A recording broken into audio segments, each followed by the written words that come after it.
भिवंडी तालुका दिव्य अंजुर गांव श्री शिव मंदिर में हरिभक्त पारायण श्री अजीत पंडित महात्रे महाराज के नेतृत्व में श्रीमद् भागवत कथा व ग्रंथराज ज्ञानेश्वरी पारायण सोहला का आयोजन ग्रामस्थ मंडल दिव्य अंजुर व शिव शंभो हरिपाठ मंडल व एकादशी सत्संग मंडल द्वारा दिनांक 25 दिसंबर 2025 से 1 जनवरी 2026 तक बड़े हर्षोल्लास के साथ किया गया। इस अवसर पर भारी संख्या में अनेकों मान्यवर ग्रामस्थ मंडल दिव्य अंजुर व महिला मंडल उपस्थित थे।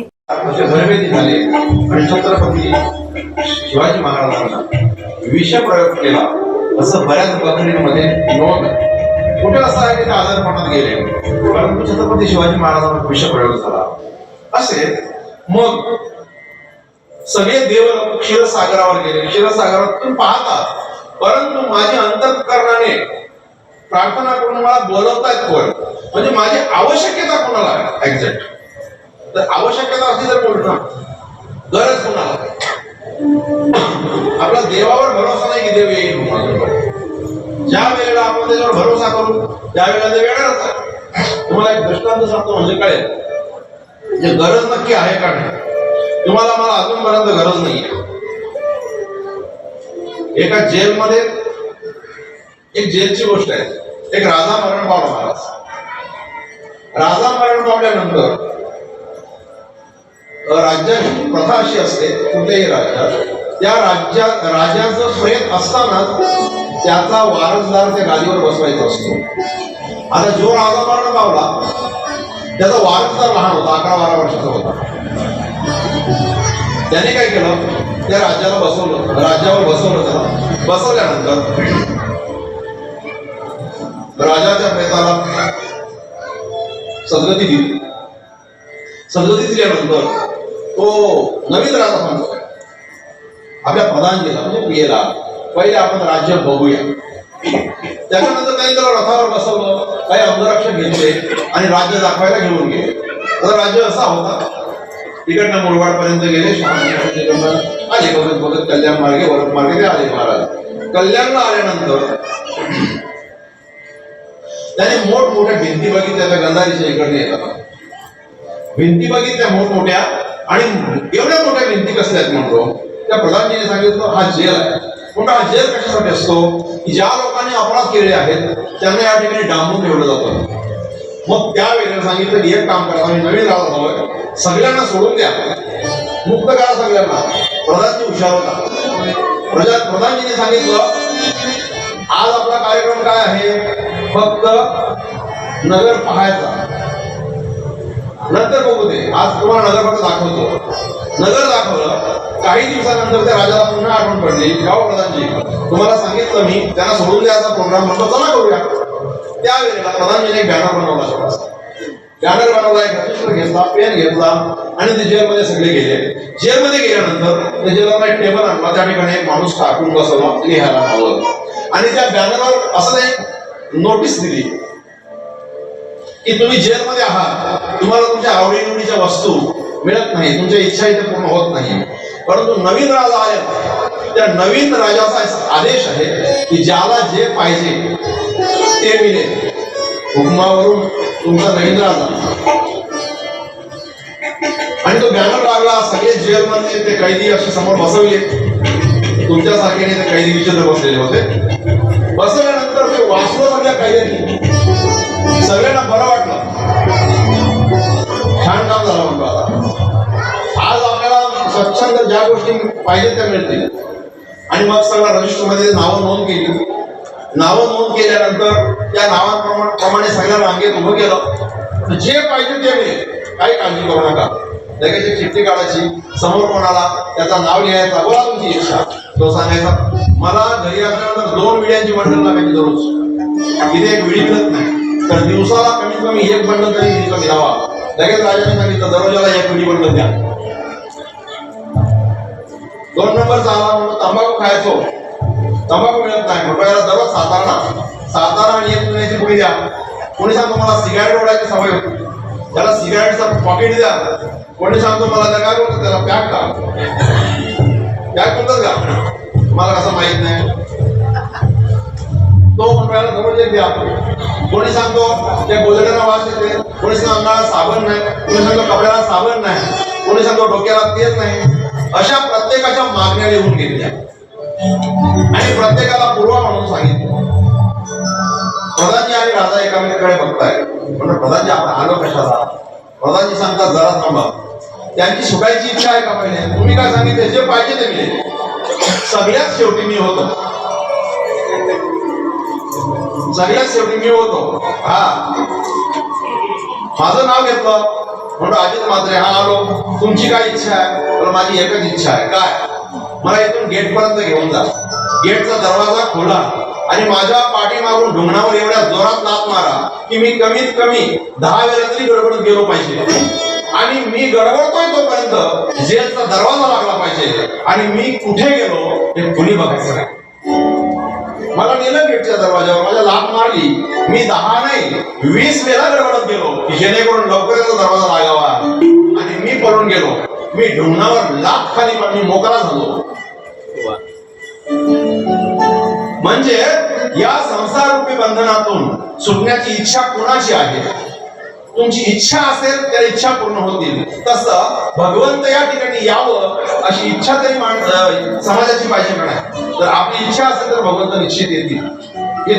आपला विश्वास तेवढा असेल तर भगवंत येतील. एकदा काय झालं, एका मोठ्या बंगल्यात एक गरीब वारकरी झाडू मारायला होता आणि हा पांडुरंगाचा निश्चित भक्त सकाळी काकडा करायचा, संध्याकाळी हरिपाठ करायचा, दिवसभर रामकृष्ण जप सुद्धा करायचा. मस्त त्याचं 2 वेळा झाडू मारायचं काम होतं. वेळेचा खायचा बिचारा 2 पैसे मिळायचे त्याला. तो शेडशी होता ना, तो लक्ष्मीचा भक्त होता. विश्वास किती महत्वाचा आहे सांगतो तुम्हाला. तुमच्या विश्वासावर जेव्हा अवलंबून आहे. तो शेडशी होता ना, तो लक्ष्मी भक्त होता. त्याला राग यायचा, माझ्या घराजवळ हा पांडुरंगाचं नामस्मरण करतो, याने इथे लक्ष्मीचा जप करायला पाहिजे, लक्ष्मीचे स्तुत्य बोलायला पाहिजे. हा पांडुरंगाचं नामस्मरण करतो. हा हिरवायचा, काय म्हाताऱ्या, काय पांडुरंग होतो तुमचा, असं बोलायचं. बरं, पांडुरंगाची कृपा काय होतो? अरे काय तुमच्या पांडुरंगाकडे आहे? पांडुरंगाची कृपा आणि असं दुसऱ्याच्या दारात झाडू मारतोय तू. मी बघ कसा लक्ष्मीचा भक्त आहे, गडगंज श्रीमंत आहे, असा नेहमी हिंडवायचा. एक दिवशी असा बोलला, तुम्ही तर भिकारी आहात, तुमचा पांडुरंग सुद्धा भिकारी आहे. त्या वेळेला मात्र त्या वारकाला राग आला. आतापर्यंत मला बोलत होता, आज माझ्या पांडुरंगाला बोलून खबरदार, माझा पांडुरंग भिकारी नाही. तुझ्या लक्ष्मीची पूजा करतो नाही, ती लक्ष्मी माझ्या पांडुरंगाच्या प्रांगणामध्ये झाडू मारते. रागाला लक्ष्मी रागाला राग येणं स्वाभाविक आहे ना, आपापल्या देवाचं दैवत असं राग येणं महत्वाचं आहे. त्यांनी सांगितलं, काय बोलतो? हो हो हो, तुझी लक्ष्मी माझ्या पांडुरंगाच्या दारात झाडू मारते आणि जर नसली तर म्हणून नसली तर मला चंद्रभागेत बुडवाणी मारा. त्यांनी सांगितलं. बघ म्हातारे आई, हो हो म्हणतो, कधी जायचं? तुम्ही सांगाल तेव्हा जायचं आणि सांगाल तेव्हा तुमची लक्ष्मी झाडू मारत असेल.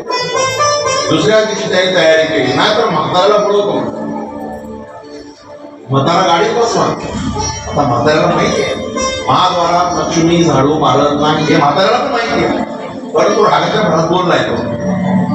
गाडी पुण्यापर्यंत गेली. शेठ सांगतो, म्हाताऱ्या ऐका, मारायला लागेल तुला जर तिथे नसली ना आमची लक्ष्मी, तुला मारून टाक. म्हणतो मारा, असं पण हा माझ्या पांडुरंगाला बोलतोय, मारायला तयार आहे.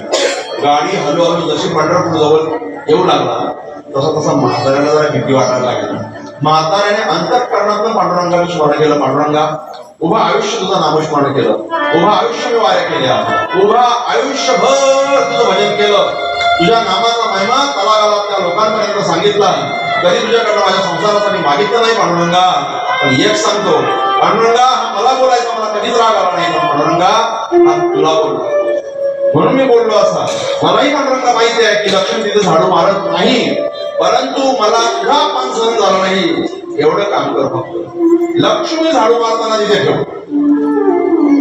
पंढरपुरात गाडी गेली. म्हाताऱ्या, अजूनपर्यंत बोलायला संधी आहे, तू जगशील नाही तर नाही, चला तुम्ही. महाद्वारात गाडी उभी केली. महाद्वारात गाडी उभी केल्यानंतर नाकाला स्कार्फ लावून, डोकं बांधून एक स्त्री त्या ठिकाणी झाडू मारती आहे. झाडू मारताना विचार करतो, जरा झाडू असते मारा म्हणतो, गाडीवर माझ्या धुरू उडेल. अरे येड्या, इथे नको गाडी लावून, जरा लांब लाव. म्हणतो तुम्ही कोण, मला ओळखता का? मग तुला ओळखत नाही का मी? म्हणतो तुम्ही आहात कोण? हळूच स्कार्फ काढू लक्ष्मी माते, आणि त्या शेडतीला स्कार्फ दाखवला. शेडती सांगतोय, माते तुम्ही इथे का? म्हणतो माझी ड्युटी तिथे आहे कायमस्वरूपी, कोणाला सांगू नको. वारकऱ्याला विश्वास होता, त्या विश्वासाच्यामुळे पांडुरंगाने लक्ष्मीला त्या ठिकाणी झाडू मारायला. भगवंताला आपण विश्वासाने आकळलं, अळवलं तर भगवंत कुठे नाहीये, ते उभा मागे पुढे, उभी पुढे सांगतो.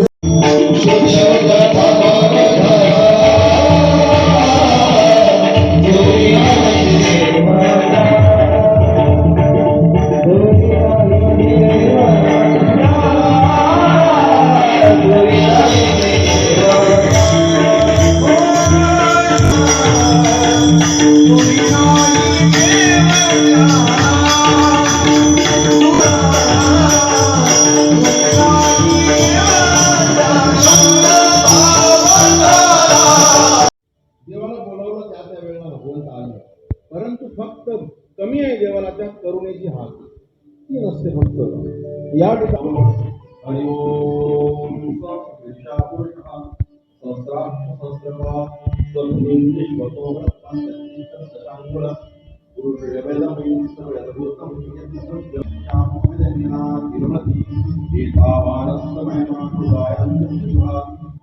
ते अंतर्मनातनं संगीत त्यांच्याशी संवाद केला ब्रह्मदेवाशी की काय प्रॉब्लेम आहे. म्हणतो दैत्यांचा फार त्रास झालाय, पृथ्वीला भार झालाय. आकाशाची वाणी सांगे सकळासी कलम मानसी कलम. तो आकाशवाणी झाली त्या ठिकाणी, काही काळजी करू नका, देवकीच्या गर्भाला येईल भगवान, रक्षील ब्राह्मण गायी भक्त. देवकीच्या गर्भाला मी येणार आहे, ब्राह्मणांचं गायीचं रक्षण करणार आहे. उतरीला भार मारील दैत्यासी, आनंद सर्वासी करील तो. सर्व हा पृथ्वीचा पापाचा भार उतरवून सगळ्यांना आनंद देईल. आणि रोहिणी उदरी शेष बली भद्र, महावर्णन दादा म्हणून सुद्धा शेष अवतार घेतील. आणि देवाधिकांना सांगितलं मी एकटा नाही येणार, तर तुम्ही पण माझ्या बरोबर यायचं. यादव समग्र वारे तुम्ही कोण व्हा, सगळे यादव व्हा, आणि तुम्ही सगळे यादव झाल्या असं ऐकलं सगळ्यांनी. ऐकून या ऐसे आनंद मानसी येती स्थलास्ती नामाने. नामदेव महाराज सांगतात ही आकाशवाणी ऐकली, सगळ्या देवाधिकांना आनंद झाला, आणि आनंद झाल्यानंतर आपापल्या स्थानाला ते येऊन गेले. मग शेषाला सांगतायत भगवंत, शेषाप्रती बोलले लक्ष्मीचा तो घर, म्हणजे परमात्मा भगवान विष्णू शेषाला सांगतायत चला अवतार चला ना, परत आपण एकदा जाऊ पृथ्वीवर. आनंद आहे तिथे गेल्यानंतर, मजा येते म्हणतो. पृथ्वीवर दैत्य मात्र येते फार, या पृथ्वीवर फार दैत्यांचा उन्माद झालेला आहे. गाढाने सुरुवात सांगाले आपल्यापर्यंत कंप्लेंट येते, इथपर्यंत आले म्हणजे त्या ठिकाणी फारच त्रास आहे. चला आपण जाऊया.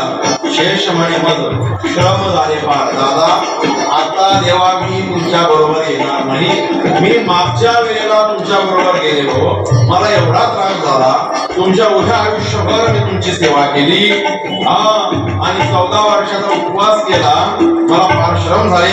या लागी अवतार निघे, मी या वेळेला अवतरित होणार नाही, तुमच्या तुम्ही एकटे जा. राम अवतारी झालो लक्ष्मण, राम अवतारामध्ये लक्ष्मण. बघा तुम्ही एखादा साप तुम्हाला दिसला तर तुम्ही दिवसला तर तो फुटकार टाकतो बघा, आणि तुम्ही रामायणाचा लक्ष्मण बघा, सेम टू सेम काय. क्रोधी माणूसही मला फार श्रम झाले, मी अरण्य तुमच्या बरोबर सेवन केलं, 14 वर्षाचा उपवास केला, आता मला जमणार नाही. नामा म्हणे ऐसे वदे धरणीधर हसोनी श्रीधर काय बोले हे देवाला हसू आलं. म्हणतो एवढा लगेच श्रमला असतो 14 वर्षात आपण जगलो, किती आयुष्य किती होता, हजार वर्ष आयुष्य घेऊन गेलो होता. चालेल चल, पहिल्या वेळेला मी मोठा होतो ना, तू माझी आज्ञा पाळली ना, आता एक काम कर, तू मोठा हो, मी तुझी आज्ञा पाळेन. तुला मागे त्रास झाला का नाही माझी आज्ञा पाळून, आता तू मोठा हो, मी तुझी आज्ञा पाळेन. पूर्वी तू अनुज झालासी कनिष्ठ, सोसिये कष्ट मज सवे, माझ्या बरोबर तू फार कष्ट सोसलेस, आता तू वडील होईल का सर्वज्ञ, आता तू वडील म्हणजे मोठा बाबू, पालीने मी आज्ञा तुझी आज्ञा पालेन म्हणतो, काही काळजी करू नको. त्याच्यानंतर हे सगळं ठरलं आणि मग तू देवकीच्या गर्भात जायचं, पाठीमागून माया पाठवेन, योग मायेच्या माध्यमातून मग मी गोकुळात जाईन. हे सगळी स्टोरी सांगितली. सगळ्या देवादिकांना त्या ठिकाणी आमंत्रण पाठवली. आमंत्रण पाठवल्यानंतर आपला अवतार घ्यायचा. अवतार घ्यायचा इकडे या बाजूला काय झालं, डाव्या बाजूला इथे शिवसेन आणि उग्रसेन असे दोन भाऊ होते.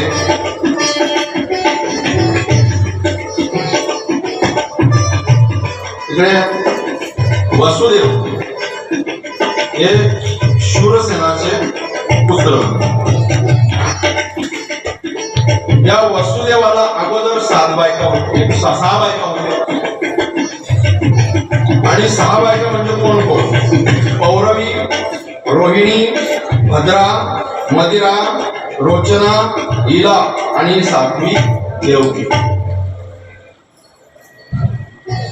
उग्रसेनाला 2 मुलं होती. त्याच्यानंतर हा देवक जो आहे हा उग्रसेनाचा भाऊ आहे. त्याला 4 मुलं होते, देववान, उपदेव, सदेव आणि देववर्धन आणि 7 मुली. त्या 7च्या 7 मुली या वसुदेवाला दिलेल्या होत्या. ही 7वी पण त्याने वसुदेवाला दिली. लाडका जावई असेल म्हणून पाठीमागून मेवणीच्या मागे मेवणी, मेवणीच्या मागे मेवणी त्याला दिली. अशी सासूवाडी भेटावी तिकडे. उग्रसेनाला कंस नावाचा मुलगा होता.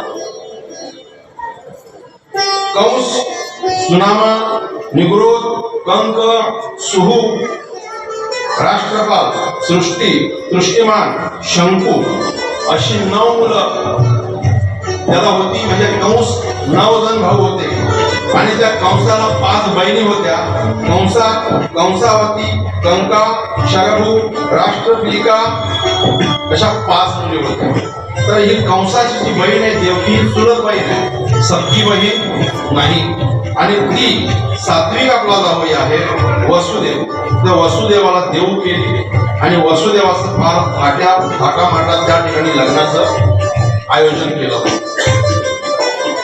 आता राजाचं लग्न आहे, नाना प्रकारचं हत्ती सोन्याने मडवले, नाना प्रकारचे रथ घोडे सोन्याने मडवले आणि 200 दास्या त्या ठिकाणी देवकीच्या बरोबर त्या सेवेला पाठवल्या.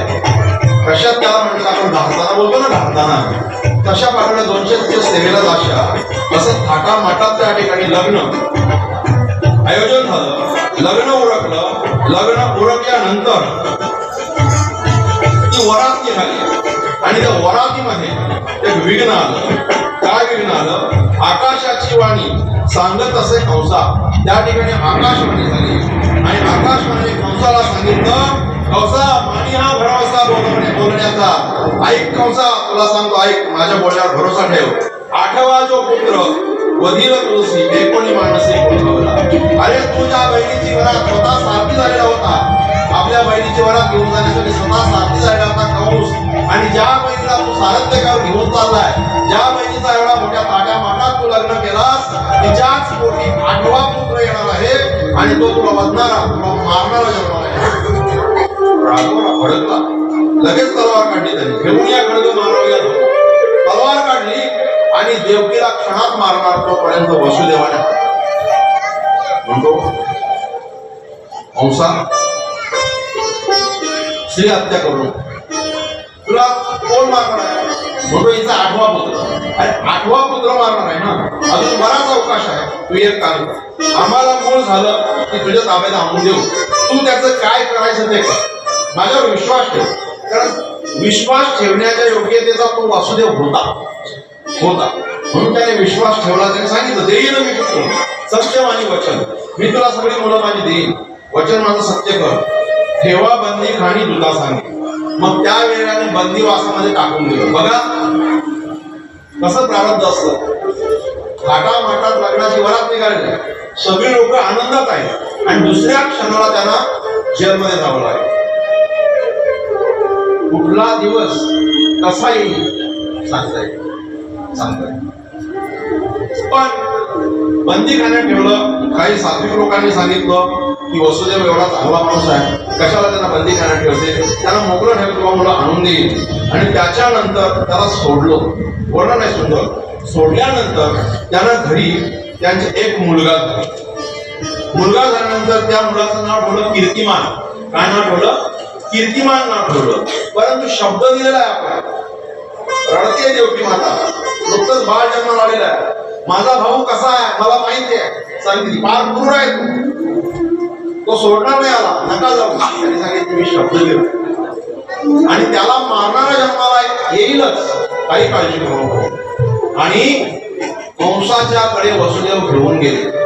वसुदेव घेऊन गेल्यानंतर त्या कीर्तिमानाचं वंड स्वरूप बघून कंसाला सुद्धा पाजर फुटली. त्या ठिकाणी वंड मुलगा असला विडंबना केली आणि त्याला दया उत्पन्न झाली. त्यांनी सांगितलं वसुदेवाला हा घेऊन जा, मला 8वा मारणार आहे, याची मला काय भीती आहे, पण 8 मुलं होईपर्यंत मला मुलगा दाखवायला आहे. चालेल. आणि वसुदेव त्या ठिकाणी त्याला घेऊन गेले. त्या लेकराला घेऊन गेले. घेऊन गेल्यानंतर एखादा माणूस सुधारला म्हणजे लोकांना बोलत, आता तो क्रूर नव्हता हे कोणाला तरी बघवत नाही, पण त्याने नारदाला त्यांना सहन नाही झालं. हा माणूस असा पुण्य करत राहिला तर नरक मोकळं राहील. पुण्य सारावं या भेटे देव ऋषी वधी बालकाशी. नारदाने अरे कौसा तुला मारण्यासाठी कोण येणार माहितीये? साक्षात विष्णू जन्म येणार आहे. हो म्हणतो 8 आहे ना, जन्माला आलेल्या म्हणून त्याने सांगितलं ही 5 बोट आहे, याच्याचा 5वा बोट कुठला आहे? हा आहे का? इकडनं मोजला तर तो आहे, तिकडनं मोजला तर देव विष्णू आहे. तो कुठनं 8वा असेल सांगू शकत नाही. हा वधी बालक असं घेऊ नको, तो कोणीही असू शकतो. त्याच्या पाठीमागे कारण होते की जेवढा हा मुलांची हत्या करेल तेवढा वेद, तेवढं पाप याचं वाटेल. आणि पापाचा घडा याचा लवकरात लवकर होईल. आणि एकदा पापाचा घडा भरला की भगवंत लवकरात लवकर येतील, भगवंत लवकर यावे. म्हणून त्या ठिकाणी नारदाने त्या ठिकाणी फळ लावली. आपण फळ लावली तर चांगल्यासाठी लावली. आणि मग त्याने पुन्हा वसुदेवाला बोलवलं आणि वसुदेवाकडनं कीर्तिमान नावाचं म्हणून घेतलं. त्याला वसुदेवा समोर आपण मारलं आणि वसुदेव देवकीला दोघांना सुद्धा कारागृहात ठेवलं. अशी मुलं झाली की ती नेऊन कंसाला द्यायची. त्यांच्या समोर त्या मुलांना आपण मारायचं, त्यांच्या समोर त्या मुलांना आपण मारायचा. 7व्या वेळेला देवकी माता गरोदर राहिली. 7वा जो गर्भयोग मायाने आश्चर्य करीत म्हणामाशी रोहिणी उदयी देवनी घातला अन्न कळे कोणाला देवावे. 7व्या वेळेला देवकी माता गरोदर राहिली आणि ते मूल जन्माला येणार तोपर्यंत ते मूल गायब झालं. दोघे ठिकाणी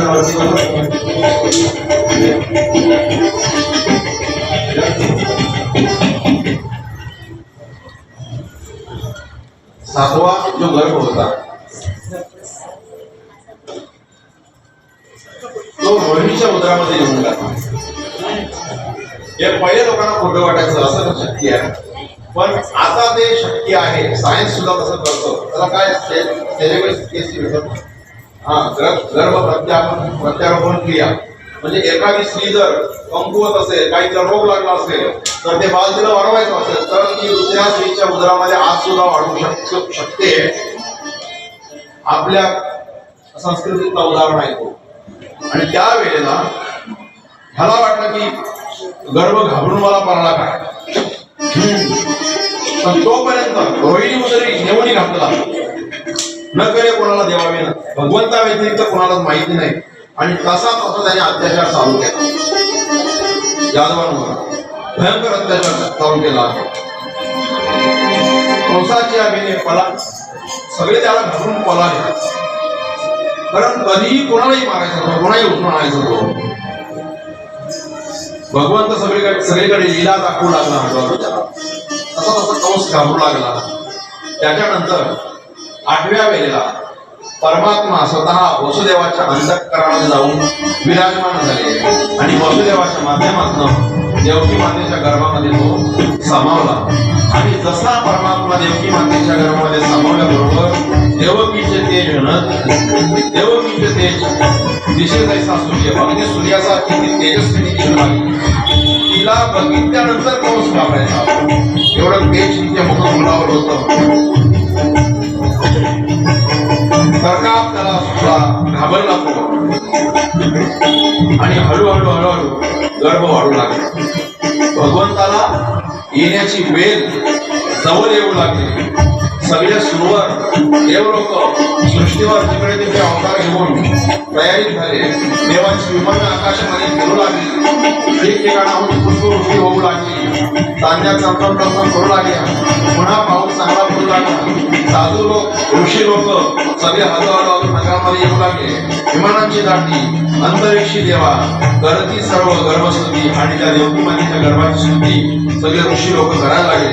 17 अक्षरांत असे ऋषीमूर्ती यज्ञेशा तुझप्रती नमो नमो देवाला वारंवार नमस्कार करायला लागले. आणि मग हळूहळू असं झालं की देवकी मातेचे दिवस भरले आणि देवकी मातेला त्या ठिकाणी प्रसव वेदना चालू झाल्या. तसा याने पहारा शरद केला. निसर्ग आपली प्रचिती राखू लागला. मयुरादी पक्षी नृत्य करीत ठिकठिकाणी मोर नाचू लागले. नद्या ओसंडून वाहू लागल्या. भूमीवर नाना प्रकारचे केसराचे सडे पडू लागले. सगळीकडे आनंदाचं वातावरण झाला. स्वर्गामध्ये विमानांची दाटी होऊ लागली. गंधर्व सगळीकडे सप्त सुराने गायन करू लागले आणि मंद मंद मंद मेघ गर्जना करू लागले. नाना प्रकारचे वाद्य वाजू लागले. नामदेव महाराज सांगतायत नामा म्हणे स्वर्गी नगारे वाजती. आता देव अवतारित होणार आहे म्हणून सगळीकडे नगारे वाजू लागले. अप्सरा नृत्यांगना नाचू लागल्या. गंधर्व गायन करू लागले. कारण का तर भगवंत येणार आहे. आणि त्या वेळेला दशरथ हे मारीला तोची होता मास म्हणजे श्रावण महिना होता. दशरथाने कोणाला मारलं? श्रावणाला मारलं. तो महिना होता. वर्षा नावाचा ऋतू होता. वसु नावाची तिथी होती आणि वार होता बुधवार होता. आणि शुभदेव ही कथा परीक्षितीला सांगतायत की नवग्रह सगळे ग्रहमान अनुकूल झाले. भगवंताला अवतरित व्हायचं आहे म्हणून नवग्रह अनुकूल झाले. आणि वसुदेव कपाल धन्य धन्य त्या वसुदेवाचं आयुष्य त्या ठिकाणी धन्य झालं. कारण का भगवंत त्यांच्या उदरी जन्माला येणार होते. जयाचा तो तयाचे आनंद माझ्या पुढे गोविंदा उतरला. माझ्या पुढे गोविंदाचा अवतरित नामदेव महाराज एवढं सुंदर वर्णन करतायत. चरण अयोनी संभवन म्हणे काही श्रम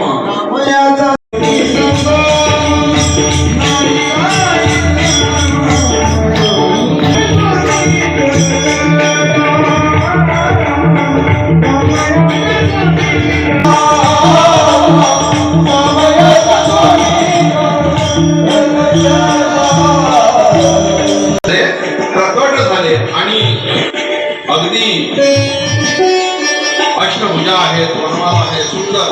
हातामध्ये शंख चक्र गदा पद्म सगळ्या सकट आधी कोण घर करेल. मला हे तुझं बघायचं बघितलं. तो पुन्हा बालक झाला. आणि त्या बालाला देवकी माता सांगते अरे अभाग्या कशाला आमच्या पोटी जन्माला आला. अरे तुझ्या अगोदर 6 भावंड तुझ्याने आपण मारली. एक जीवा गेला आपण त्याला म्हणतो. एक गेला अभाग्या कशाला जन्माला आला. तुला पण मारणार तो. त्याला मुके घेते. त्याला नाना प्रकारची गोंधळते.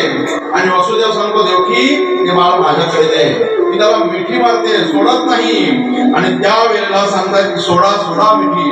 वसुदेवाने त्याला जवळ घेतला. चुंबन घेतली. आणि मग देवकी माता सांगते की माझ्या लेकराला कुठेतरी लपवा म्हणतो. सोडा मिठी लपवा जग येती. झडी कंसासी करेल माझ्या बालासी मारेल. अहो त्याला कुठेतरी लपवा ना. वसुदेव इकडे तिकडे बघतात कुठे लपवायचं. सगळीकडे तर पहारे आहेत. 8-9 दरवाजे आहेत. त्यांना पारे काय आपण अडचणीत आहोत. देवकी नाही जमणार. आणि मग भगवंताने त्या ठिकाणी स्वतः सांगितलं की मला इथे ठेवू नका तर मला घेऊन चला. कुठे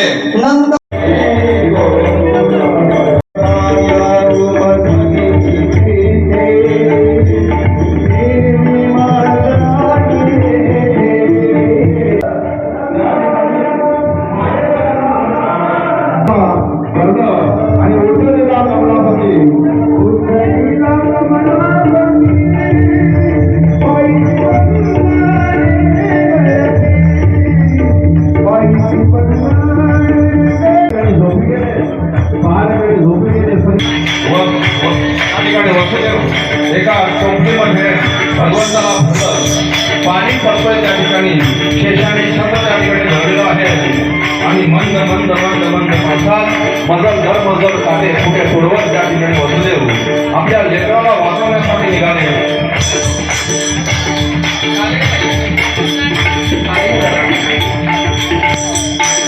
पडला आकाश त्याची लावी अंकुश यमुनेमध्ये प्रवेश केला. यमुना भगवंताचं पहिलं दर्शन मला घ्यायचं. भगवंत माझ्या पात्रांना चाललेले आहेत. जाताना यमुना माणसाने भगवंताने विचार केला. भगवंताने विचार केला की यमुनेला दर्शन देऊ आणि दर्शन देण्यासाठी भगवंताने अंगुष्ठ बाहेर काढला. यमुनेला फक्त स्पर्श केला आणि मग एखाद्या स्त्रीने कसा भांग पडावा तसा त्या ठिकाणी नदीला भांग पडला आणि भांग पडल्यानंतर वसुदेव गोकुळामध्ये गेले. या ठिकाणी मायेने नंदबाबाच्या घरी अळवणी समोर जन्म घेऊन माया खेळत होती आणि त्या ठिकाणी ठेवल्यानंतर माया घेऊन वसुदेव निघाले.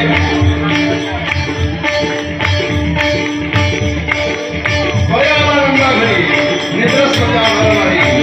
देवी तेथे कृष्णजीला माया घेऊन निघाला. परमात्म्याला ठेवलं आणि वसुदेव पुन्हा त्या ठिकाणी निघाले. रडे माया करी आकांत. माया रडू लागली. माया रडते कृष्ण रडतं. माया रडते. रडे माया करी आकांत. नामा म्हणे उपती दूत. त्या ठिकाणी वसुदेव मथुरेला आले. मथुरेला आल्यानंतर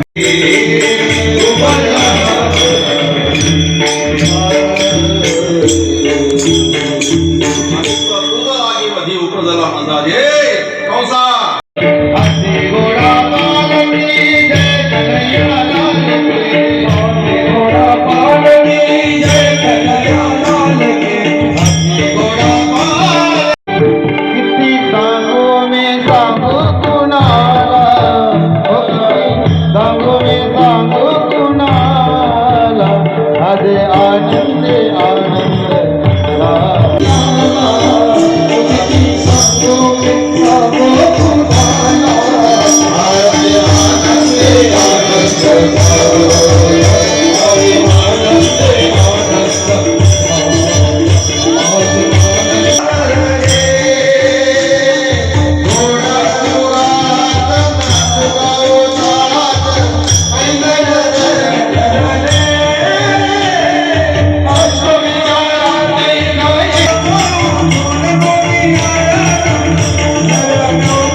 अपमान करण्याचा आता नाही करत झाला पण तुमच्यापेक्षा मागचं बरोबर घरी आला बायकोवर थोडा काय बोलला नाही मित्राला घेताना झाडावर चढायची प्रॅक्टिस केली 2-3 महिने भरपूर प्रॅक्टिस केली आणि 2-3 महिन्यात सहज एका पार्कमध्ये बसलेले होते कोणाची आंबा मला दिसला पण तुम्हाला झाडावर कशाला काळजी करते चढतो ना असं सरकत प्रॅक्टिस त्यांनी केली होती बाई तुम्हाला फटाफट झाडावर चढता येते माकडात तर तुमच्यात फरक तरी काय तुम्ही कुठल्या बाजूने चालून म्हणजे चढता येत नव्हतं तर माकड बघा चढत माकड पडत नाही बरं असा गोकुलामध्ये आनंदी आनंद झाला तिथे काहीच माहित नाही रात्री मुलगी झालेली होती तिला कोण कुठे घेऊन गेला या मुलगा कुठून आला हे कोणाला पत्ता नाही म्हणून गोकुळातील लोक आज पण मानत नाही की वसुदेव आला आणि इथे ठेवून गेला ते आज पण नंदाचाच मुलगा मानतात गोकुळात मानत नाही ऍक्सेप्ट करत ऍक्सेप्ट कसा करतील आपला कमी व्हायला माणूस नाही स्वीकारत ठीक आहे भगवंत जन्माला आले सगळीकडे आनंदी आनंद झाला इकडे कंस घाबरला मुलगा येईल म्हणून सांगितलं मुलगी आली तिला पण मारू शकलो नाही आकाशवाणी झाली योग माया निघून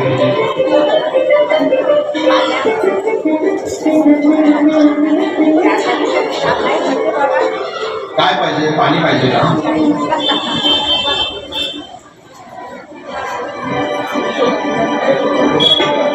सजा दो घर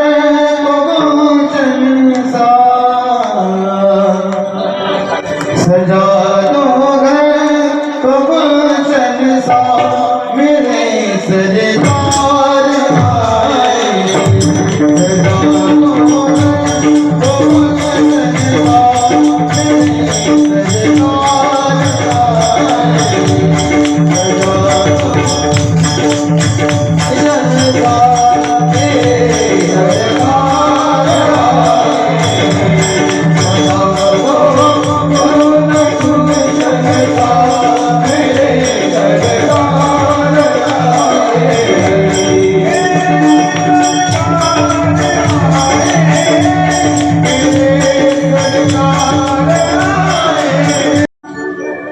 जगद्गुरु श्रीमद रामानंदाचार्य नरेंद्रजी माऊली यांचा भक्तगण प्रत्येक वेळेला खांद्याला खांदा लावूनच असतात बैठकीला जाणारे दासगण सगळे प्रांतामध्ये असतात स्वाध्यायाला जाणारे स्वाध्यायी सहयोगी आणि अन्य स्वरूपात सगळे लोक असतात मला आमची महाराज मंडळी बाहेरची जी आहे ती विचारते कधी की महाराज तुम्हाला हे सगळे संप्रदायवाले सहकार्य कसे करतात तुम्हाला कोण करतील तुम्ही त्यांना पहिले सहकार्य करा तुम्ही त्यांना चांगलं सांगा चांगलं बोला त्यांच्याशी द्वेष कोणाचा करू नका मत्सर कोणाचा करू नका कारण सकाळीच बोललो एकाला कुठल्याही किनाऱ्यावर वस्तू समुद्रात पडली आणि ती निघाली ती कुठेतरी एकाच जागेवर लागायला जाते त्याला आपण लांगीर बोलतो बघ तशी एक दिवशी तुम्ही आम्ही सगळे लांगीर होणार आहोत पण लागायला मात्र एकाच ठिकाणी लावा काही लोक बैठकवाल्यांची निंदा करतात काही लोक स्वाध्यायवाल्यांची निंदा करतात काही लोक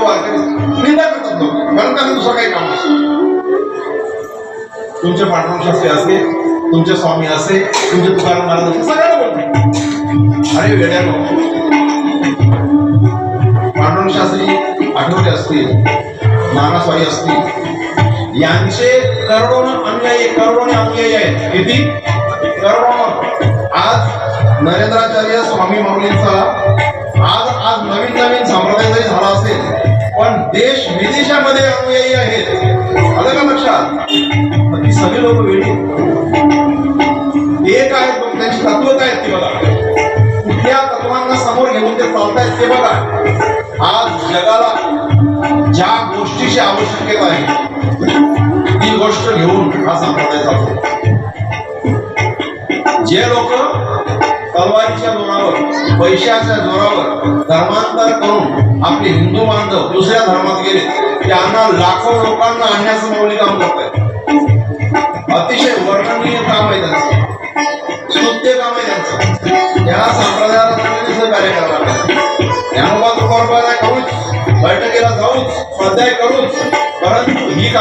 महत्वाची आहे. कुठली? की धर्मांतरण थांबवण्याचं. आज लव जिहादसारखा फार मोठा प्रश्न या विश्वामध्ये भारत देशामध्ये आपल्या लेकी बालींना, लहान लहान मुलींना फसवलं जातं, लग्नाचा आमिष दिला जातो, तिला ब्लॅकमेल केलं जातं आणि तिचं त्या ठिकाणी लव जिहाद करून धर्मांतरण केलं जातं. धर्मांतरण केल्यानंतर त्या मुलीचं काय झालं नंतर तुम्हाला बघायला मिळत नाही. या मुलीच्या माध्यमातून 5-6 जिहादी तयार करायचे, तिला अरब कंट्रीमध्ये पुन्हा वेश्या व्यवसायासाठी विकायचे. म्हणून मी नेहमी लेकीबाजींना सांगतो की ज्या आई वडिलांनी तुम्हाला जन्माला घातलेला आहे, तुम्हाला परक्याच्या घरी ते देणार.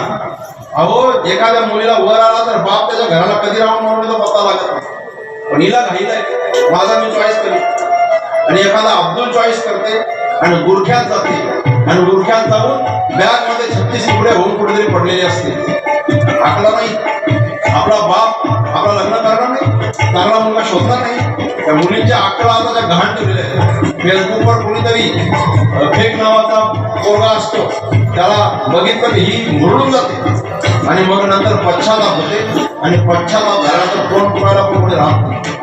ही अक्कल कधी आपल्या पूर्ण यायची. अलग लक्षात.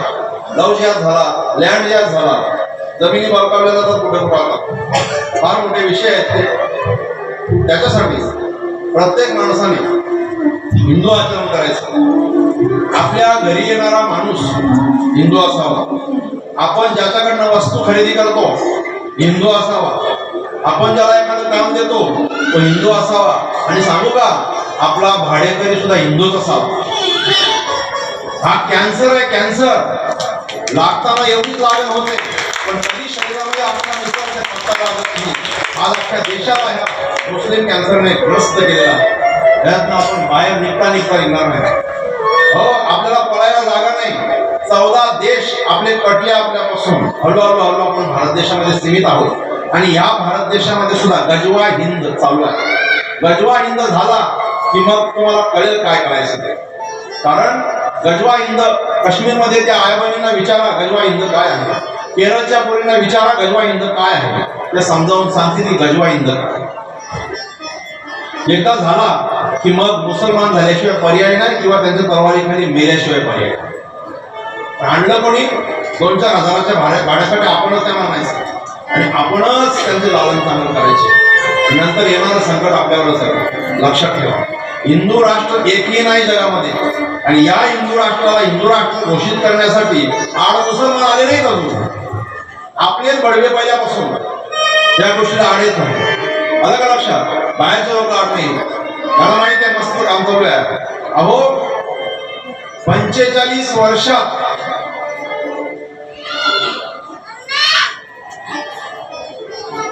आपल्याला समजलं नाही की देश कोणासाठी काम करतो.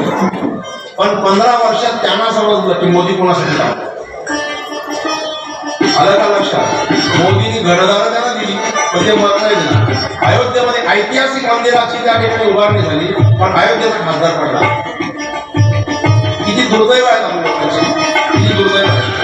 लक्षात ठेवा, प्रत्येकाने हिंदुत्वाची जाण घ्या. कसं नरेंद्राचार्य माऊलींनी हिंदुत्वाची साथ दिलेली आहे. प्रत्येक वर्षी त्यांचा कार्यक्रम असतो तो म्हणजे रक्तदानाचा.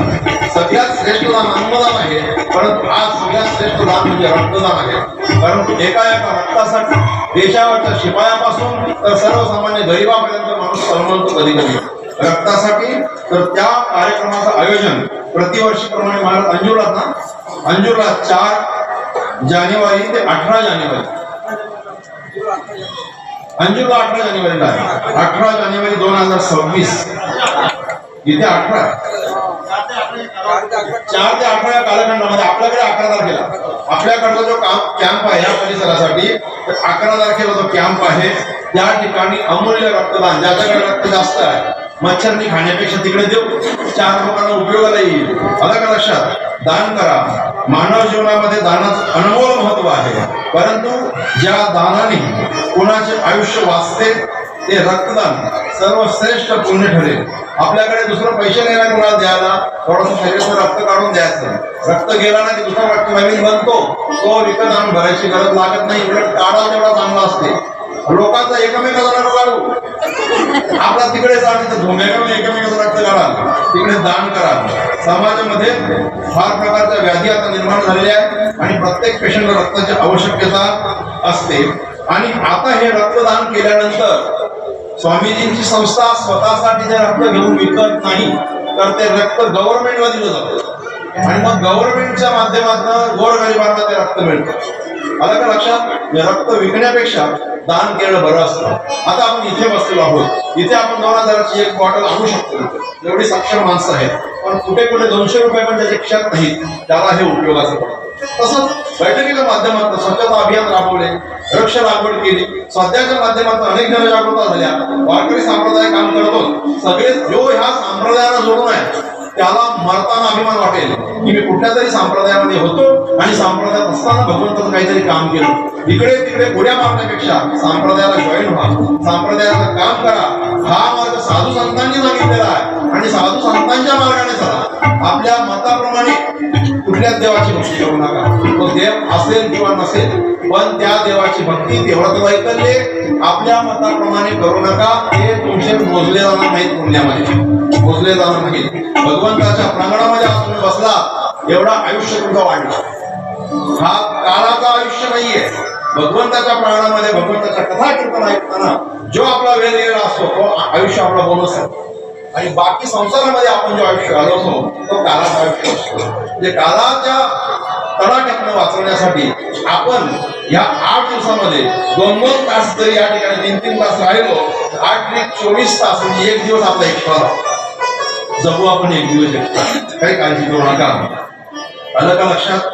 प्रत्येक गावांमध्ये या जनजागृती व्हावी.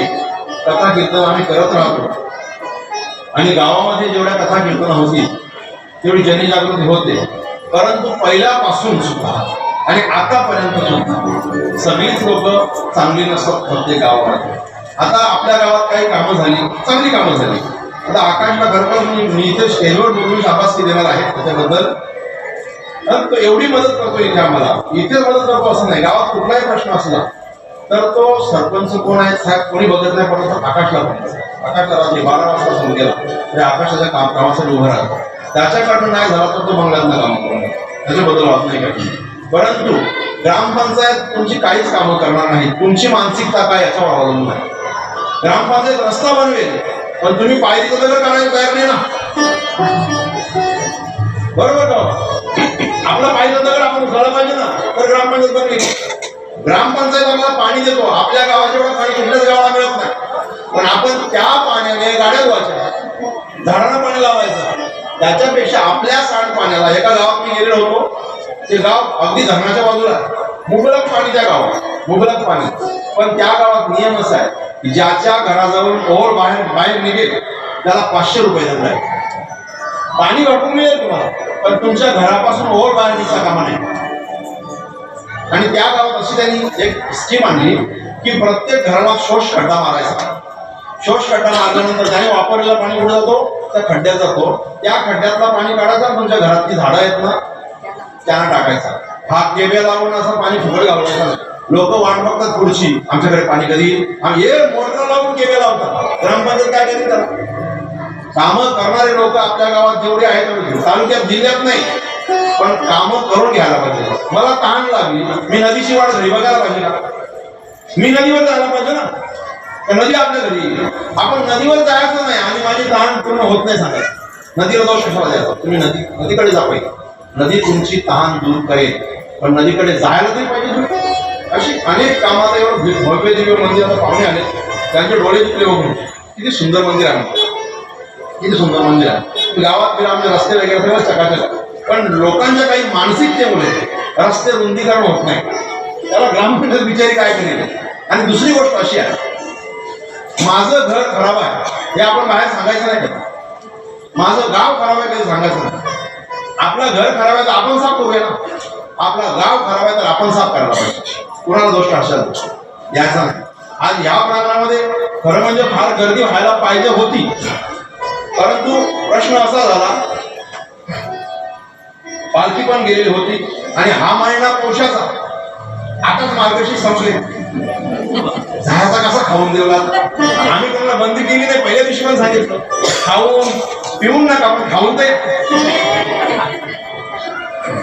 एक सांगू का तुम्ही खाऊन या आणि इथून जाताना तुम्ही न खाणार होणार याला महत्व आहे खाऊनच या आणि जाताना तुम्ही न खाणार होणार पण कधी त्या भगवंताच्या कथा जर अशा ऐकल्या परमार्थामध्ये एवढा आनंद आहे याचा जर अनुभव घेतला तर हे सगळं कळेल लांबून बसायचं पायरीवर कोणाच्या घरी टीका करायचं त्या पोराकडे तमाशा घातले देवळात नाही इथला आनंद बघा पाहिजे इथे आपण विसरतो आणि 2 तास आपण कोण आहोत हे पण विसरतो हो तुका म्हणे वृद्ध होती पारणे रे इथे म्हातारी माणसं पण पडले होता एवढा आनंद परमार्थामध्ये आहे दुसरा कुठेही आनंद एवढा नाही आनंद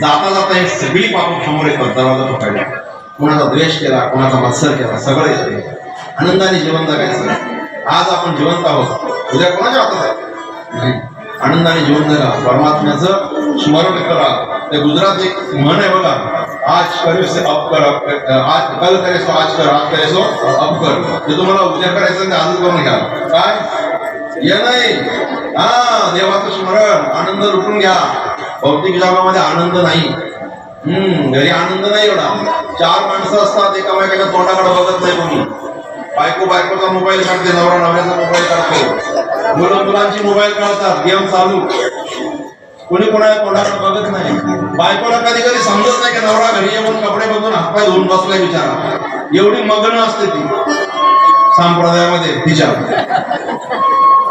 बापू चला असा गोकुळात आनंद झाला गोकुळ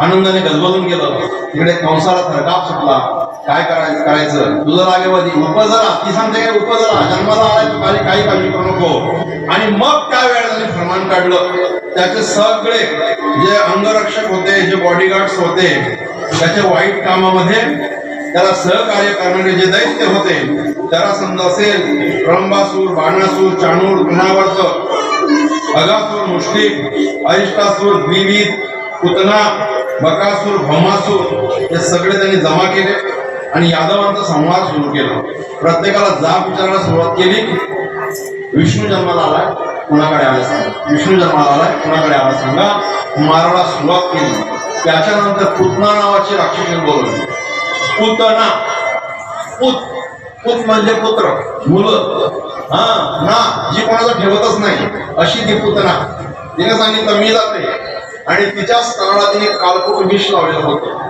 ती स्तनाला मुलांना लावून विष पाडून मारून टाकायची अनेक मुलं तिने मारली आणि ती गोकुळात आली गोकुळात आल्यानंतर गोकुळात 5 मुलं मारली तिने ज्या कालखंडामध्ये महिन्याच्या 1.5 महिन्याच्या ती कालखंडात मुलं जन्माला आहेत सगळी मारून टाकली ती त्याच्यानंतर यशोदा मैयाकडे आली नंदाच्या वाड्यात आली नंदाच्या वाड्यातून हाका मारते यशोदे ए यशोदे कुठे गेली ग यशोदे म्हणतो तुला मूळ झाला असं ऐकलं मी म्हणतो हो कुठे आहे ते झोपलाय म्हणतो नको ना झोपलाय तो नको त्याला बोलू झोपलाय आणि मग भगवंत बघता की पहिला गिरायक आलाय बोनीचा गिरायक कसा काय सोडायचा बोनीचं सोडत नाही लोक मग देवानी त्या ठिकाणी अट्टहास चालू केला मला आकांत केला रडायला लागले कशाला कुठे बोलते रडतोय ना माझ्या मांडीवर दे याची इच्छा नव्हती 5च दिवसाचं बाळ आहे किती 5च दिवसाचं बाळ आहे द्यायची इच्छा नव्हती मग तिने जाऊन घेतलं घेतल्यानंतर ती कामात मग्न झाली आणि तिने त्याला आपल्या छातीशी लावलं दूध पाजायला सुरुवात केली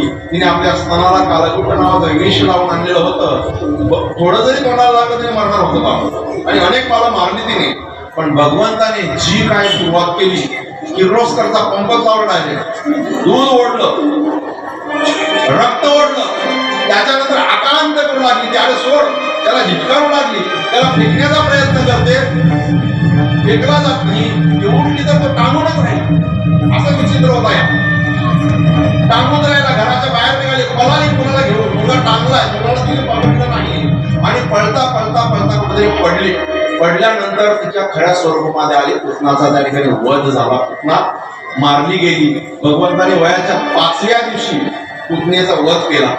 असे अनेक दैत्य मारले आणि खात्री झाली की नंद बाबाच्या घरी जे मूल आहे तोच विष्णू असू शकेल. कारण पुतना ज्या अर्थी मेली त्या अर्थी दुसरा सर्वसामान्य मूळ मारणार नाही. याला मारायचं आता जायचं कोणी. त्याच्यानंतर बाबर भट त्या ठिकाणी तयार झाला. मी जातो. त्याने ब्राह्मणाचा वेश करून त्या ठिकाणी आला. ब्राह्मणाच्या वेशात तो बाबर भट आला आणि सांगतो मी भविष्य सांगतो, ज्योतिष सांगतो. त्यांनी आता तुम्हाला हाऊस कोणलंय, कोणी आला का लगेच हात दाखवायला. हा बाई तुम्ही मनाने फार चांगल्या पण पैसा मात्र टिकत नाही. बाजूवाली तुमच्यावर फार उजळते, लगेच धावत जाते, 4 चक्का पाडून देते. बरोबर ना. बाजूवाली जळते सांगितलं की लय मजा येते, जळते. बाई सुन मोठ्या हौशेने केली पण तुझ्या मनासारखं नाही झालं बघ बाई. बरोबर ना. लय मजा येते त्याला. बरोबर नाही. बरोबर बरोबर ना. हो पण मोठा असली तर जेव्हा नाही तरी होते का बसा.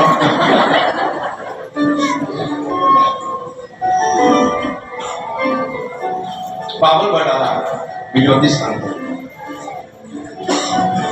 ठेवलं पोर त्याच्या समोर. म्हणतो मूल नक्षत्रावर जन्माला हा कुळनाशा होणार, कुळाचा नाश करून टाकायला मारून टाका. पोराला सांगतो आता म्हातारपणी मुलगा झालाय का, म्हातारपणी ते मारून टाका. सांगते कशी मारी आई, असं काय सांगता. म्हणतो आमचे भक्त येऊन गेले, त्यांनी तर चांगलं सांगितलं. नाही ना नाही, गर्ग येऊन गेले, गर्ग ऋषी आलेले. म्हणतो गर्ग गणित चुकला. तो गर्ग गणित चुकला काहीतरी, त्याला सांगता आला नाही माझा आहे का मारून टाका याला. देव विचार करतोय आता मारून तर टाकायचं आहे पण गर्गाला मला नाही, तुला तुझा नंबर. देवाने विचार केला ही ऑर्डर कोणाला द्यावी, तर घरातल्या लाकडाच्या सगळ्या सामान्याला ऑर्डर द्यायची. मग एक पाठ त्याला बसायला दिलेला होता, एक पाठ त्याला टेकायला दिलेला होता. टेकायचा पाठ आपोआप उडाला आणि त्या बाबराच्या पाठीत बसला. पाठीत बसल्यानंतर बाबर उघडा पडला. उघडा पडल्यानंतर घरातला मुसळ बाहेर निघाला. मुसळाने त्याला धोळायला सुरुवात केली. रवी फुकणी बाहेर निघाली, फुकणीने धोळायला सुरुवात केली. जी जी लाकडाची सामान होती त्यांनी सगळ्यांनी त्या बाबर भटावर आक्रमण केलं आणि मग पळतोय तर काय, धोतर फाटलं जानवं धोतर फाटले झाडे तुटले, धोतर गळाले तुटले, धोतर गळाले तुटले,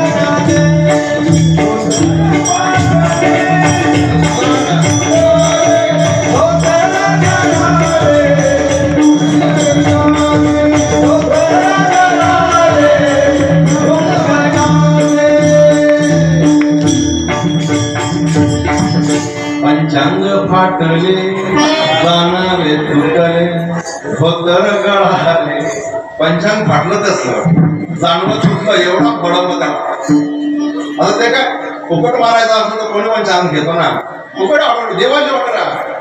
जानवं तुटलं, मार मार मार मारला, कसा तरी आपला जीव घेऊन तो पळाला. असे अनेक दैत्य देवाने मारले. देव लहानाचे मोठे होत चालले, तसे तसे तसे तसे अगासूर बकासूर येऊ लागले. त्याच्यानंतर एकच मर्दन सांगतो, धेनुकासूर नावाचा दैत्य गाढवाच्या रूपाने त्या ठिकाणी राज्य करतो. थोडक्यात त्याचं सांगतो. वृंदा शुक मुनी सांगतात ही कथा की गोवर्धन पर्वतावर गायी चरण्यासाठी देव आणि त्यांच्या बरोबर सगळे जातो. काळ्याच्या केसाला आपण सविस्तर खूप बऱ्याच गोष्टी आहेत. आणि जात असताना त्या ठिकाणी ही मुलं नाना प्रकारचे खेळ खेळायचे. कोणी मोरासारखे नाचायचे, तर कोणी सिंहाचा आवाज काढायचा, पकडापकडी खेळायचे, विटी दांडू खेळायचे. तिकडे गेल्यानंतर भगवंत कधी बासरी वाजवायचे आणि नाना प्रकारचे गीत त्यांना वाजवून दाखवायचे. श्रीदामा नावाचा मित्र होता. श्रीदामा, सुदामा नाही, श्रीदामा नावाचा मित्र होता. त्या ठिकाणी त्यांनी सांगितलं की पुढे एक नाव ताडाची बाग आहे. त्या ताडाच्या बागेमध्ये फक्त ताडगोळे आहेत, पण तिथे धेनुक नावाचा दैत्य वास करतो. तो कोणाला जात नाही, तो गाढवाच्या रूपामध्ये त्या ठिकाणी येतो. बाबू जरा थांब जरा. गाढवाच्या रूपामध्ये त्या ठिकाणी येतो भगवंताने सांगितलं आपण तिकडे जाऊया, म्हणून जायचं नाही. ते ताळवण, त्या ताळवणाकडे भगवंत निघाले. कृष्ण परमात्मा आहे, आपल्या मित्रांना बरोबर घेतलं, बलराम दादा बरोबर आहे आणि दोघं एकामेकाला खुणावून निघाले. चला, जी कामं करायला आपण आलो ती कामं तर तो पार पाडलीच पाहिजे आपण, म्हणून त्या ठिकाणी सगळे निघाले. त्या ताडवणामध्ये गेल्यानंतर ताडाची झाड हलवू लागले भगवंत आणि ते ताडगोळे खाली पडायला लागले. तीच गोष्ट त्या धेनुकाला माहिती पडली की माझ्या हद्दीत, माझ्या वनात या ठिकाणी कोणीतरी आलेला आहे. त्या ठिकाणी धावत आले, गाढवाच्या रूपाने क्रोधाने धावत आले. भगवंताने त्या धेनुकाला पकडलं, गरगर गरगर फिरवलं, आपटून मारून टाकलं. बलराम दादाने त्याच्याबरोबर असलेले अनेक दैत्य मारून टाकले आणि ते ताडव वंश होतं ते मुक्त करून टाकलं धेनुकासुराच्या कब्जातनं. अशी अनेक अनेक अनेक दैत्य मारले. त्याच्यानंतर एकदा काय झालं, कालिया यमुनेच्या डोहामध्ये कालिया नावाचा नाग येऊन बसला. नीट आहे, कालिया नावाचा नाग येऊन बसला. आता नाग लोक वेगळा आहे, तरी सुद्धा हा नाग आपल्या यमुनेच्या डोहामध्ये आला. यमुनेच्या डोहामध्ये नाग आल्यानंतर त्या यमुनेमध्ये पाणी प्यायला गाय गेली तर गाय भरून पडायची. त्या यमुनेच्या, त्या कालिया डोहाच्या वरनं पक्षी जरी गेले, पक्षी मारायचे. तिथून हवा गेली तर ती हवा विषारी व्हायची, गवत जळला जायचा. एवढा भयानक विषारी तो नाग होता. भगवंतापर्यंत ही बातमी आली, कालिया नावाचा नाग आपल्या यमुनेच्या डोहामध्ये येऊन बसलाय, खाण मारून सगळी यमुना विषारी केली. यमुनेमध्ये कोणी जात नाही याचा बंदोबस्त आपण करायला पाहिजे. एक दिवशी क्रिकेटचा खेळ खेळण्यासाठी यमुनेच्या तीरावर भगवंताने ते सगळे सवंगडी गेले आणि खेळता खेळता खेळता भगवंताने बॉल फेकला. तो यमुनेच्या डोहामध्ये बॉल जाऊन पडला. आता सांगितलं बॉल तू घालवला, मित्र सांगतात बॉल तूच आणून द्यायचा, यमुनेच्या डोहामध्ये काली आहे पण आमचा बॉल आम्हाला दे. देवाने सांगितलं देतो आपण म्हणतो.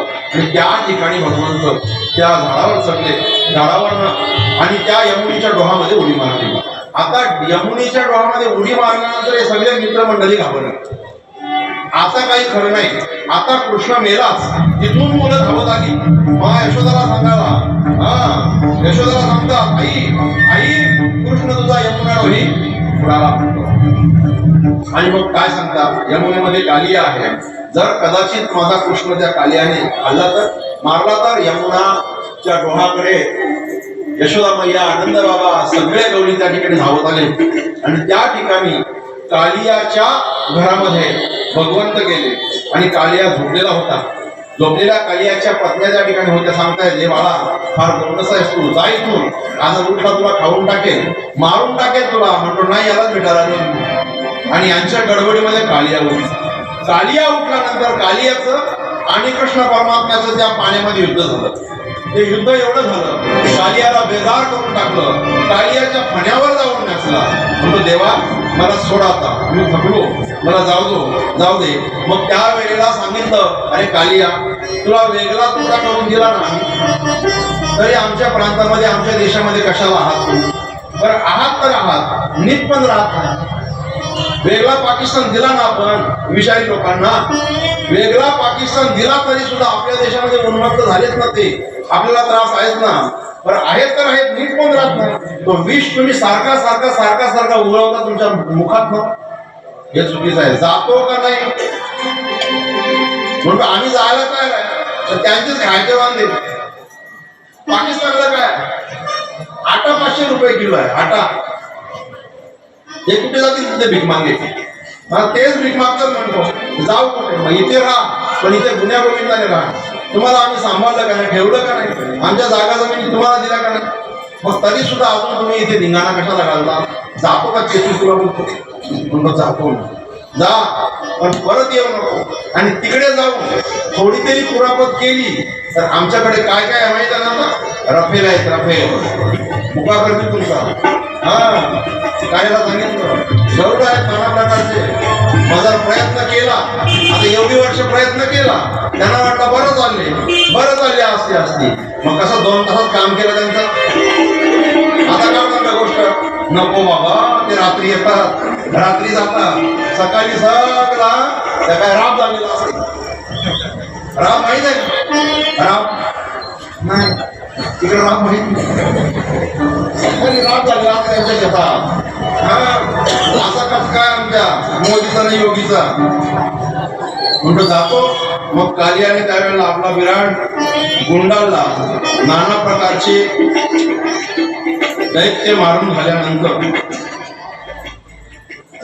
काय झालं, एक दिवशी वृंदावनामध्ये इंद्र यज्ञ आरंभ केला. आपण कथेच्या शेवटाला चाललोय, काही काळजी करू नका. इंद्र यज्ञ आरंभ केलं.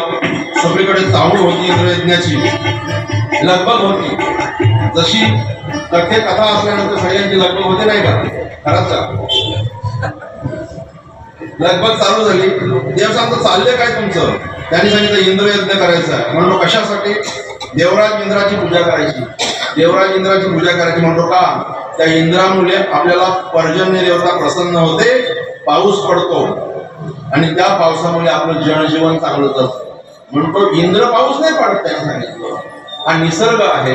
त्या निसर्गामुळे झाडं लावा, झाडं लावली तर पाऊस पडेल. आपण पूजा कोणाची करायची?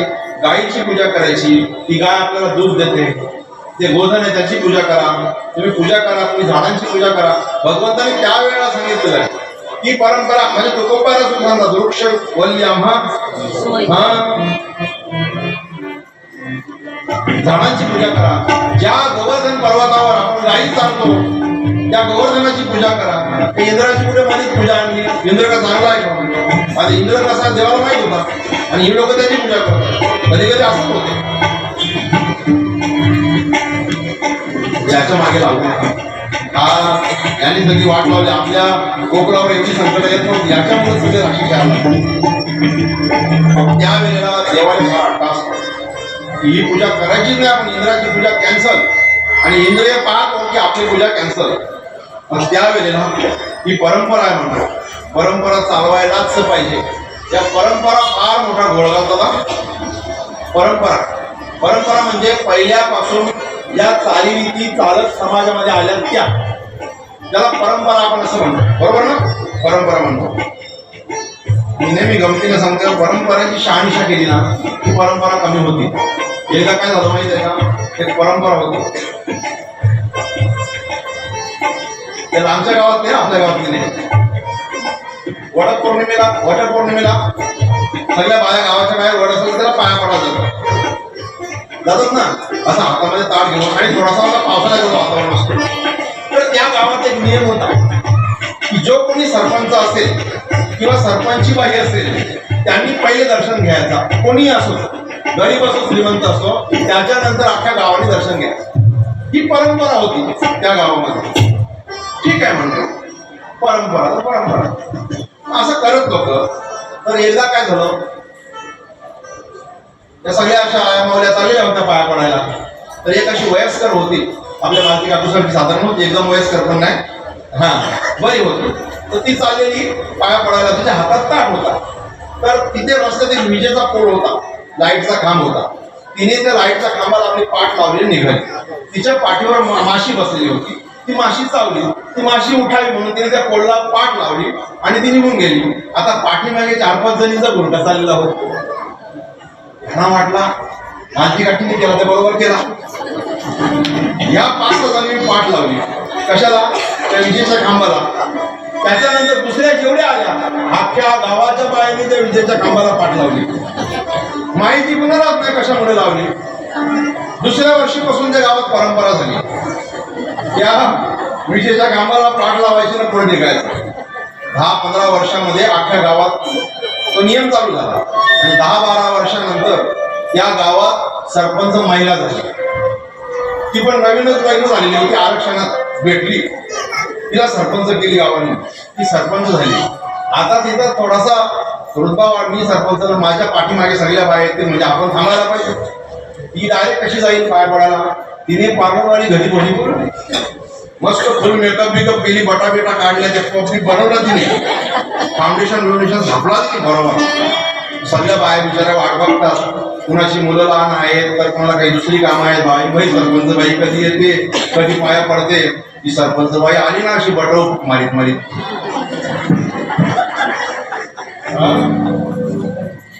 आता ती पुढं नंतर सगळ्या बायका तिला सांगितलंय का म्हातारी बाय, तुला माहित नाही ना इथे लाईटीचा खांब आहे ना, तेव्हा पाठ लावायची असते ना. माहित आहे माझ्या सासूने सांगितलं. असा मंद मंद पाऊस थोडासा होता. त्या दिवशी ना त्या खांबात थोडीशी करंट आलेली होती.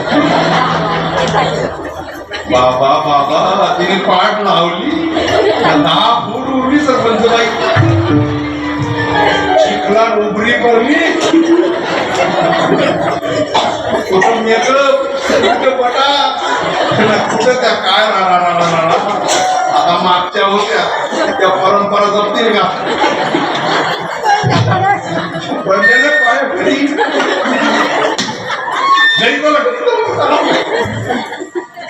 काय वेळेला म्हणून हल्ली कोणी पद्धत असते असते असते ते मावशीचं नाव माहीत पडला, तिने पाठ लावलेली होती, मालतिकेटीचं नाव माहीत पडलं, सगळ्या बाया आल्या, हे काकी तू बोलला पाठ हो दे, लोकांनी यायला लागले, तू कशाला लावलेली? अगं माझ्या पाठीवर माशी बसली, हो ना ताट होता, लोक काही सगळं आली नाही, मला मी पाठ लावली. या परंपरा समाजामध्ये अशा आहेत.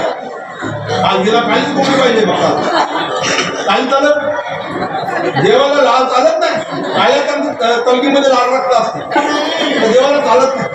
आणि जी परंपरा आपण जोपासतो ना, मी त्या परंपरेचं खंडन करत नाही, पण त्या परंपरेला काही शास्त्र आधार आहे किंवा नाही, काही शहानिशा करणं आपलं कर्तव्य आहे ना.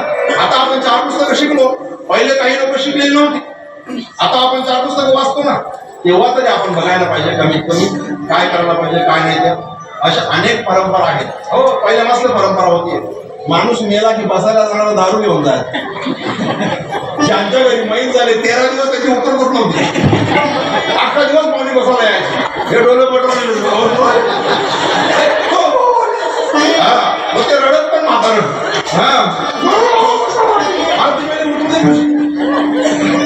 दारू पाजाची प्रथा आता चांगल्या लोकांनी बंद केली, सोडा लेमन नेला, ते सोडा लेमन पिऊन अख्खा दिवस ढेकळ देऊन ती पण प्रथा बसली, ती प्रथा बंद केली. आता गप्पून जाऊन येतात असं करून, ज्यांनी चालू केला या पहिले कवरी न्यायच्या, साखररुखी न्यायच्या, यांनी चालू केला भाकरीचं बोसक भाजीचं डबं, आणि त्यांच्या घरी शिस्ते ना बाबा, कशाला डबं नेता तुम्ही?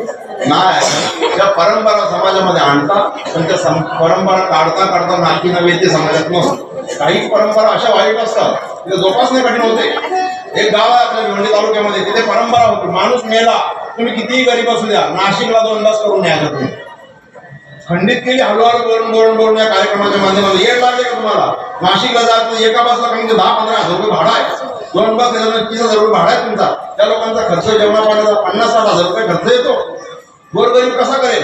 हे बोलून बोलून बोलून बोलून ते आता खडवलीला तरी जायला लागलं. बरं त्याला खडवलीपर्यंत तरी आले ना, त्याला आस्ते आस्ते आपण नदी नाके आणू आलं का लक्षात? तशी इंद्रदेवाची पूजा करायची त्या ठिकाणी परंपरा होती, परंतु परंपरा चालवायची आहे म्हणतो, त्यांनी सांगितलं परंपरा बंद करायची. असा कुणीतरी एखादा माणूस जन्माला येतो आणि ह्या चुकीच्या परंपरा बंद करण्याचा प्रयत्न करतो, आणि चुकीच्या परंपरा बंद करायच्या असतील तर त्या माणसाला सहकार्य करावं. मग कुणाची पूजा करायची म्हणतो आपण? गोवर्धनाची पूजा करायची. ठीक आहे म्हणतो.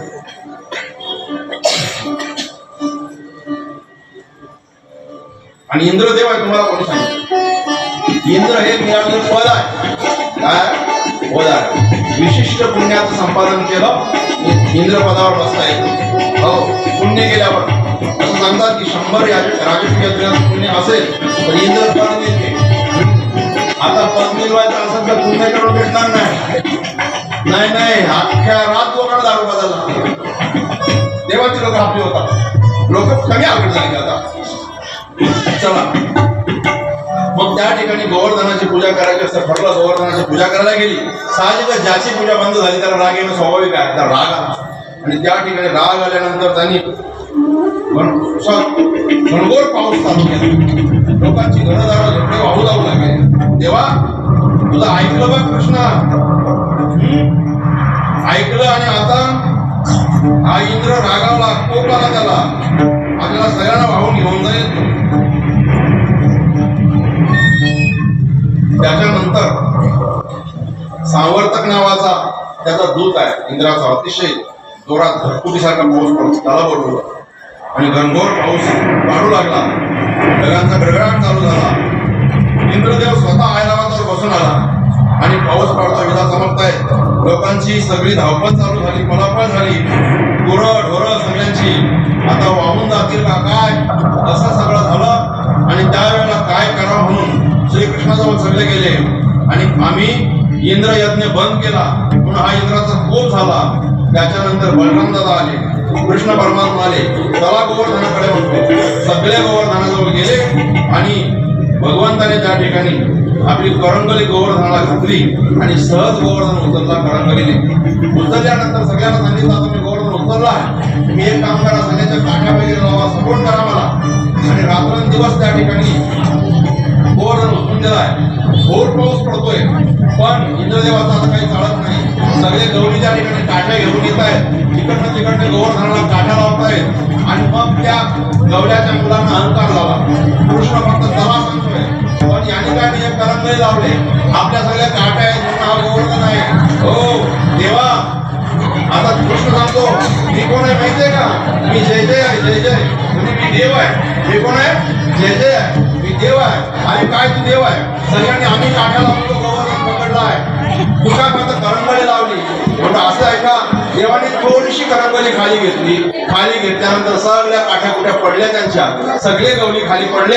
देवा देवा थांबव थांबव थांबव थांबव. सगळ्या गवलीने त्या ठिकाणी पावसामुळे आश्रयाला गोवर्धनाच्या खाली आल्या आणि मग देवाने त्या ठिकाणी गोवर्धन पर्वत उचलला आणि रासक्रीडा चालू केली. रासक्रीडा चालू केली आणि त्या ठिकाणी दुःखाच्या वेळेला सुद्धा आनंदाचं वातावरण गोवर्धनाच्या खाली केला आणि गोवर्धनाचा उद्धार त्या ठिकाणी झाला.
सुरू आहे. यासाठी आपल्याला प्रवृत्ती लाभलेल्या आहेत. आपल्याच गावाचे अजितजी महाराज यांच्यासाठी जोरदार टाळ्या वाजवा. कारण एक परमभाग्य लागतं की आपल्याच गावातील कीर्तनकार आणि त्यांनी आपल्याला मार्गदर्शन करावं ही साधी सोपी गोष्ट नाही. दुसरी गोष्ट की हे जो सभामंडप आहे, हा सभामंडप अतिशय सुंदर. ठाणे जिल्ह्यात मला वाटतं असा सभामंडप मिळणं मुश्किल आहे, दुर्मिळ आहे. आम्ही त्या सेवा केंद्रात किंवा स्वामीजींच्या मार्गदर्शनाखाली या ठिकाणी संतसंग करतो आणि या सभामंडपाची बघून पाहणी करून जातात तर अतिशय एवढ्या मोठ्या प्रमाणात टिप्पणी देतात की असा सभामंडप आम्हाला कुठेही पाहायला मिळालेला नाही. याचं जे श्रेय आहे पाटील परिवाराला, त्यांच्यासाठी एकदा जोरदार टाळ्यावर. भाविक आज आपल्याला महाराजांनी एक आवाहन केलेलं आहे की संप्रदाय कोणताही असो, संप्रदाय कोणताही असो, परंतु धर्म एक आहे. धर्मासाठी आपण एका ठिकाणी आलं पाहिजे आणि कार्य झालं पाहिजे. का झालं पाहिजे याचंही विश्लेषण अतिशय सुंदर अशा पद्धतीत महाराजांनी आपल्याला केलेलं आहे. अजून एक उदाहरण दिलेलं आहे की आपला एक दिवस वाढणार आहे, परंतु महाराज एक 2 मिनिटं घेऊ विषय मांडायचा. एक गणित मांडतोय ते सत्य आहे की आपण या ठिकाणी 7 दिवस 3-3 तास खर्च करून बसणार आहात. परंपरा मोडायची, परंतु ती का आहे हे समजून घेणं गरजेचं आहे. मग का समजून घ्यायची? या कथा आपल्या ऋषीमुनींनी का दिलेल्या आहेत, आपल्याला 18 पुराणं का दिलेली आहेत, त्याचं काहीतरी सार आहे. आणि एवढं मोठं भांडवल फक्त भारतातच आहे, हिंदुस्थानात आहे, दुसऱ्या कोणत्याही देशामध्ये नाही. आपल्या ग्रंथाचं अभ्यास करून बाहेरचे देश त्यावर PhD करतायत आणि आपल्याला आपले ग्रंथ कळत नाहीत, हे दुर्दैवाची गोष्ट आहे. तेव्हा सर्वांना विनंती आहे की ज्या वेळेला असे आध्यात्मिक कार्यक्रम असतील ते कार्यक्रम का करायचे आणि त्याचा फायदा काय,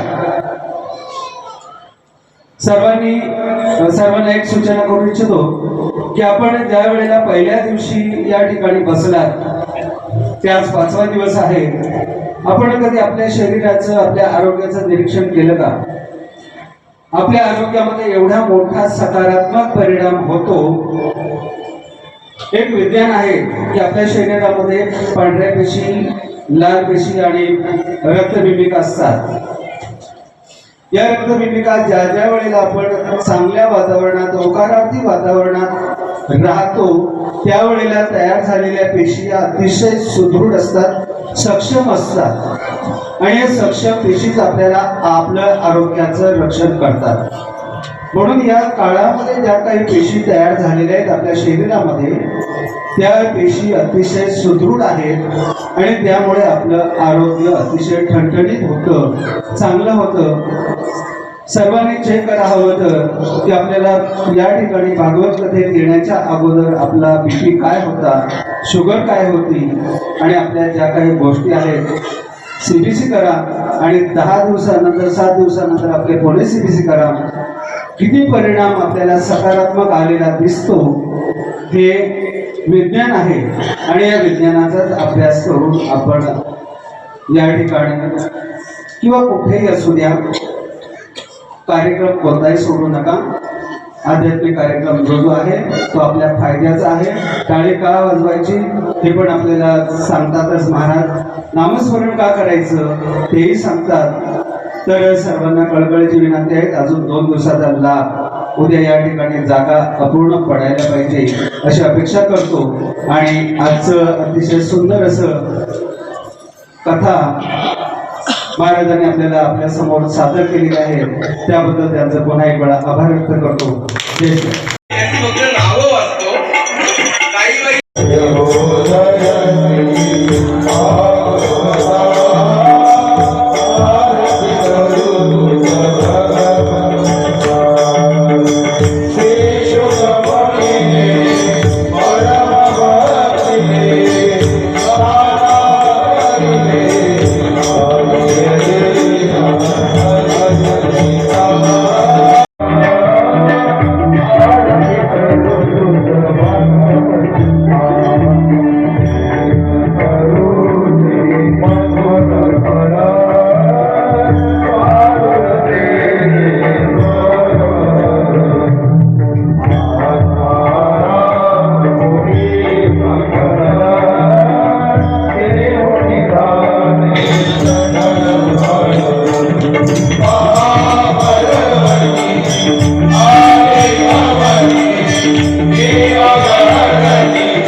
Thank you.